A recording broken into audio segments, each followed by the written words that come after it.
말씀을 드렸지만 계대 결혼법은 이미 성경에 기록이 되어 있는, 그래서 신명기 25장 5절부터 10절, 결혼해서 자식을 낳지 못하고 형이 죽었을 때는 동생이 이어서 계속해서 형수와 이제 자식을 낳게 되고 대를 잇게 되는 이런 것이, 이 룻기서에 보면 바로 그런 장면을 기업 물을 자로 보아스가 이제 이렇게 자식을 낳게 되는 이런 장면을 이제 쭉 설명하고 있는데요. 오늘 본문에 보면 이 다말에 대해서 좀 생각하면서, 다말은 굉장히 불행한 여자라고 생각이 됩니다. 두 남편을 하나님께서 치심으로 잃어버렸고요.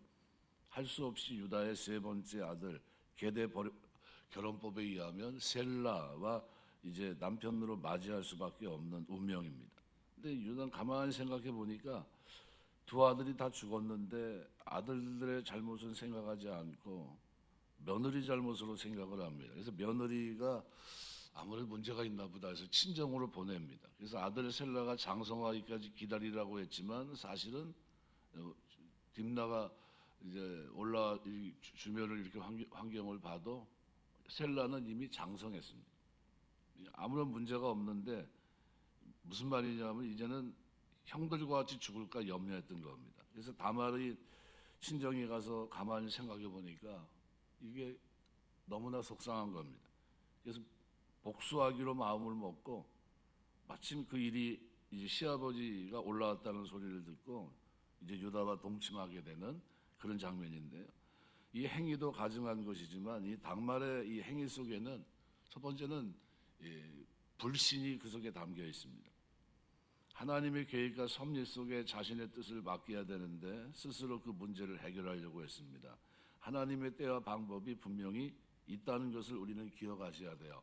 마가복음 5장 21절 이하에 보면 회당장 야이로가 예수님을 찾아와 간구합니다. 내 딸이 죽어가고 있으니까 오셔서 손을 얹어서 그로 구원을 얻고 살게 해달라고 그럽니다. 가는 중에 열두의 혈루증 앓은 여인을 만나게 되고 그걸 고쳐주게 돼요. 그리고 이런저런 이야기를 하는데 그 사이에 좀 지연이 됐는데 종들이 와서 얘기를 합니다.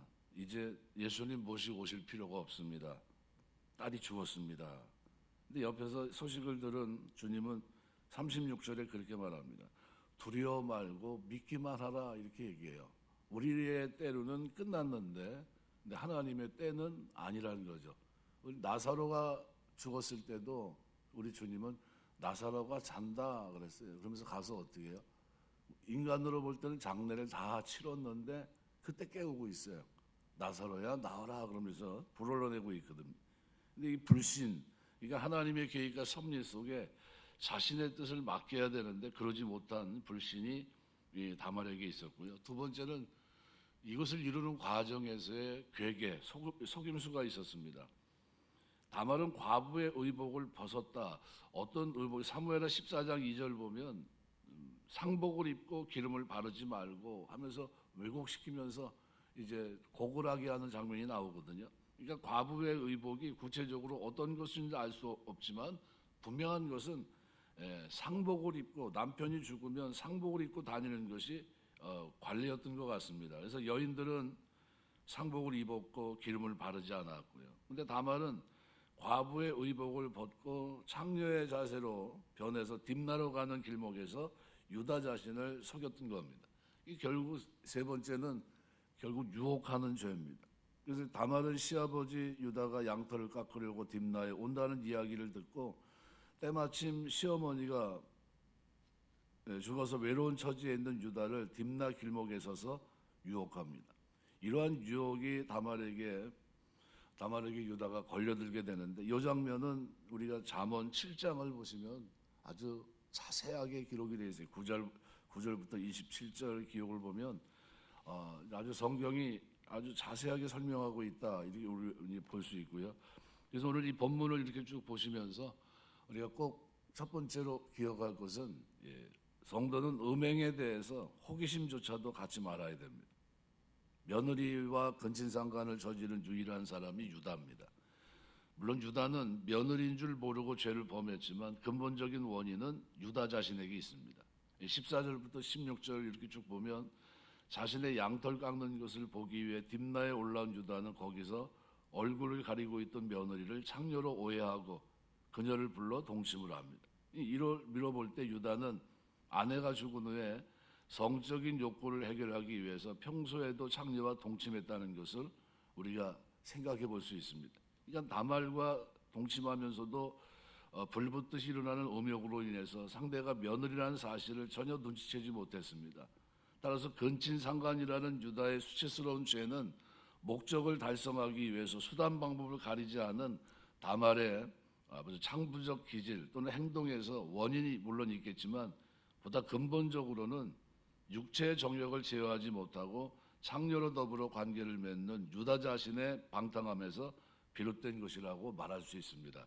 그래서 오늘 38장을 유심히 보시면요, 유다 주변에 누가 있습니까? 바로 이 아둘람 사람이 있어요. 아둘람 사람이 또 올라가는 장면이 나오고요.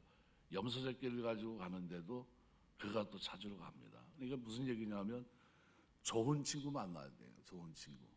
우리 자녀들을 위해서 기도할 때 여러분이 제가 경목을 해보니까 그렇게 얘기하더라고요. 늘 아주 귀가 따갑게 들었는데 여기 오는 사람들은요 다 친구 잘못 만나서 그랬다고 그래요. 내 자식은 괜찮은데 내 자식이 친구를 잘못 만나서 지금 이렇게 됐다고들 다 똑같이 얘기합니다. 우리가 친구 잘 만나는 게 은혜입니다. 여기 오늘 유다가 주변 환경이 좋지가 않습니다.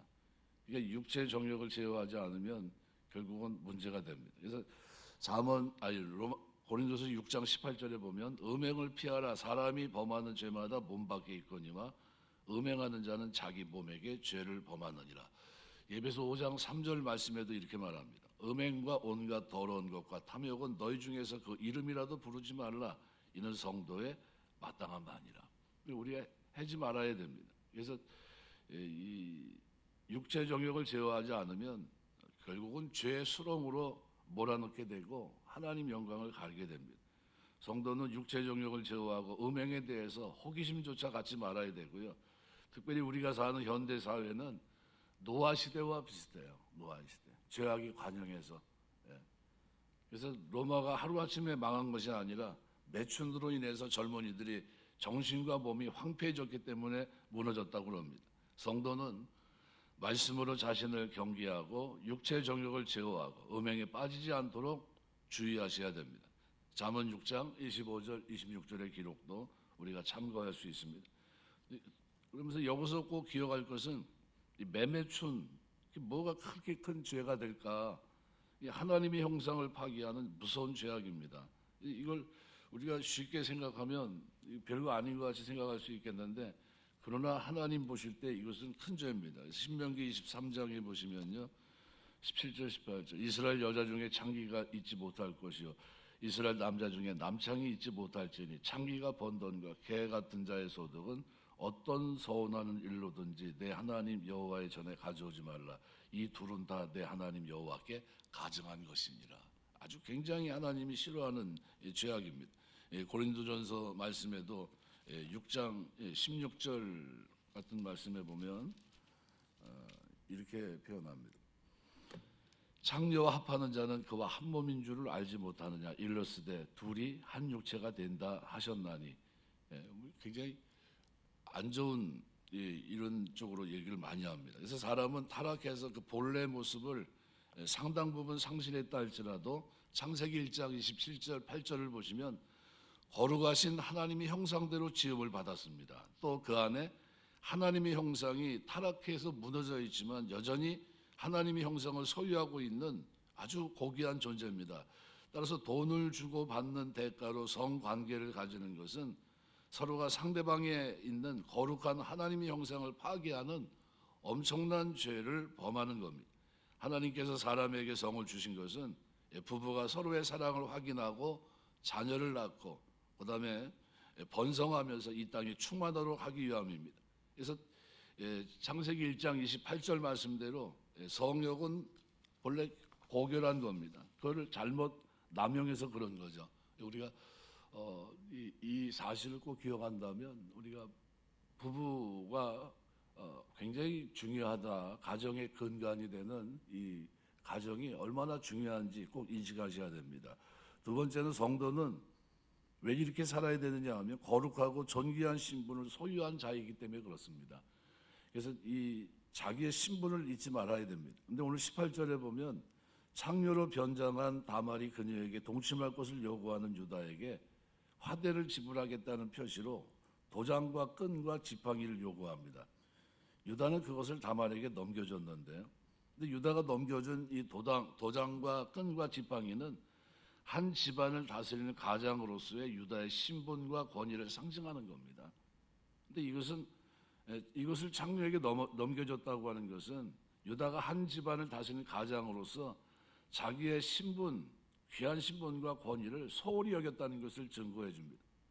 그 결과 유다는 자신의 명예, 권위가 손상되는 수치를 당하게 돼요. 그래서 20절부터 26절 말씀을 보면 이제 불사를 하고 그를 불렀는데 보니까 거기서 도장과 끈 뭐 이런 걸 증거물을 제시하니까 자기가 범인이라는 것이 드러나게 되고 말할 수 없는 수치를 경험하게 됩니다. 근데 이 유다처럼 성도들 중에서도 마땅히 소중하게 생각하고 지켜야 될 하나님의 백성으로서의 거룩한 존귀한 신분의 권위를 소홀히 여겨서는 안 됩니다. 시편 16편 3절 보시면은 이렇게 말씀합니다. 땅에 있는 성도들은 존귀한 자들이니 나의 모든 즐거움이 그들에게 있도다. 여러분이 자녀를 낳고 그다음에 이제 대를 이어서 손자를 보고 손녀를 이렇게 보면 대부분 할아버지 할머니가 다 똑같이 미쳐요. 예, 자기가 난 자식은 별론데 그 자식이 난 자식은 보면서 막 그냥 뭐 굉장한 뭐 별것도 아닌데 그러고 있거든요. 다 똑같이 비슷합니다. 이게 무슨 얘기냐면요. 하나님이 땅에 있는 성도들의 존귀한 모습을 보시고 기뻐하십니다. 근데 그 즐거움이 그들에게 있다는 거예요. 존귀하게 거룩하게 의롭게 살아가는 그들에게 하나님의 관심이 온통 집중되어 있다는 겁니다. 이게 굉장히 중요하죠.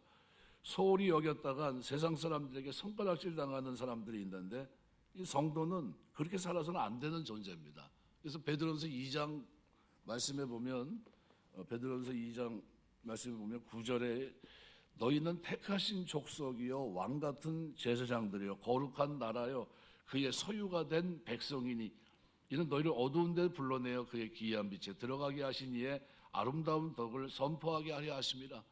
우리 존재 자체가 이미 어떻게 완전히 변했습니다. 이 신분이 성량하게 하시고 다 이루시는 이 놀라운 축복 속에서 예수님의 이름을 쓸 수 있는 사람들로 오늘 우리를 준 거거든요. 예수님의 이름을 가지고 사인하면서 하나님 앞에 나아갈 수 있는 은혜의 보좌 앞에 나아갈 수 있는 그런 축복의 사람들입니다. 그래서 거룩한 하나님의 택하신 백성이고 왕 같은 제사장. 성도는 하나님의 백성과 왕 같은 제사장으로서의 신분 권위를 존귀히 여기고 마땅히 거기에 걸맞는 삶을 살아야 됩니다. 왜요? 하나님의 즐거움이 오늘 나에게 있어요. 그렇게 살아가는 오늘 우리에게. 데살로니가전서 2장 12절에 보면 이는 너희를 부르사 자기 나라와 영광에 이르게 하시는 하나님께 합당히 행하게 하려 함이니라 그랬어요. 이것이 우리가 하나님 앞에서 합당히 행해야 될 그런 모습이라는 겁니다. 요한일서 2장 5절 6절 기록에 보면 누구든지 그의 말씀을 지키는 자는 하나님의 사랑이 참으로 그 속에 온전하게 되었나니 이로써 우리가 그의 안에 있는 줄을 아노라. 그의 안에 산다고 하는 자는 그가 행하시는 대로 자기도 행할지니라. 그러니까 하나님의 말씀을 지켜 행하는 존귀한 자들이에요. 아무도 의롭고 거룩하게 살려고 하지 않는데 오늘 우리는 어떤 존재입니까? 하나님이 주목하고 있는 존재예요. 하나님이. 성도는 이런 신분, 거룩하고 존귀한 신분을 소유한 자답게 이 땅을 살아내야 되는 겁니다. 오늘 그런 은혜가 있게 되시길 주의 이름으로 축원합니다. 근데 오늘 이 본문 전체에서 꼭 한 가지 놓치지 말아야 될 것이 있어요. 누굴 의식하지 않고 있냐면요. 하나님의 존재를 의식하지 않고 있어요. 살아계신 하나님. 그 눈을 피하고 있습니다. 그래서 오늘 20절에 보면 유다는 후에 친구에게 부탁해서 화대로 약속한 염소 새끼를 보내고 자기가 맡긴 도장과 끈과 지팡이를 찾아오게 합니다. 친구를 대신 보냈다는 건 뭐죠? 부끄러웠다는 겁니다. 사람들에게 이런 사실을 알려진 체면이 손상이 될까 봐 염려했다는 겁니다. 누구를 의식한 거죠? 사람의 눈을 의식한 것이고 하나님을 의식하지 못한 처사입니다. 유다는 하나님의 눈보다도 사람의 눈을 더 두려워했던 겁니다. 시편 90편 8절 보시면 주께서 우리의 죄악을 주의 앞에 놓으시며 우리의 은밀한 죄를 주의 얼굴빛 가운데 두셨사오니 그랬습니다. 그래서 9절은 이렇게 말합니다. 우리의 모든 날이 주의 분노 중에 지나가며 우리의 평생이 순식간에 다하였나이다. 뭐 때문이죠?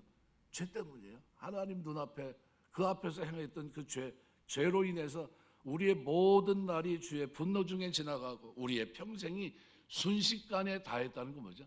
갑자기 계기판에 그것이 너는 그만 살아야 되겠다. 너무 악해서 안 되겠다 해서 어떻게 해요?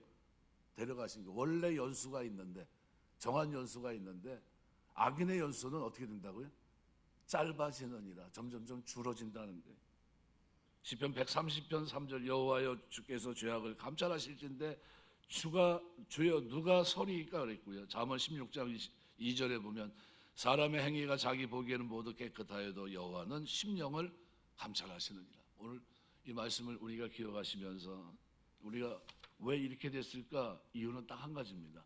하나님을 의식하지 않았기 때문에 하나님의 시선을 피한다고 생각했기 때문입니다. 내가 이것만 숨기면 되겠지 생각했던 거죠. 그것이 이와 같은 그릇된 길을 걸어갔습니다. 그럼에도 말씀을 맺겠습니다. 그런데도 감사한 이유는 뭘까요?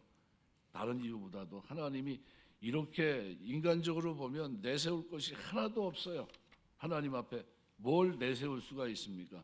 그런데 우리가 여기서 꼭 얻어야 될 교훈이 있다면 죄인을 향해 베푸시는 하나님의 자비로운 이 사랑입니다. 이런 무서운 범죄에도 불구하고 하나님께서는 유다에게 자비를 베푸시고요. 훗날 유다의 자손에서 메시아 예수 그리스도가 탄생하면서 유다가 영광스러운 족보에 기록된 것은 하나님의 은혜의 풍성함을 드러내주고 있는 겁니다. 그래서 이렇게 죄를 졌을 때 어떻게 해야 됩니까? 만일 질문을 던지면 이제는 가서는 다시는 죄를 짓지 마라 합니다. 그죠? 이게 죄가 이렇게 쭉 가서 이렇게 됐습니다. 앞으로는 어떻게 하죠? 회개하셔야 되는 겁니다. 회개하고 회개는 뭐죠? 완전히 방향 전환이에요. 그런 일이 있어서는 안 되겠죠. 그래서 나중에 유다를 보시면 26절에 다시는 그와 같은 죄 가까이 하지 않습니다. 다윗도 마찬가지고요. 이 모습이에요. 이게 회개입니다. 그래서 신약으로 보면 똑같은 얘기를 하시죠. 예수님이 간음한 여인을 현장에서 잡았는데 뭐라고 얘기하시죠? 가서 다시는 죄를 짓지 마라 이렇게 얘기해요. 이제 반복하지 말라는 거예요.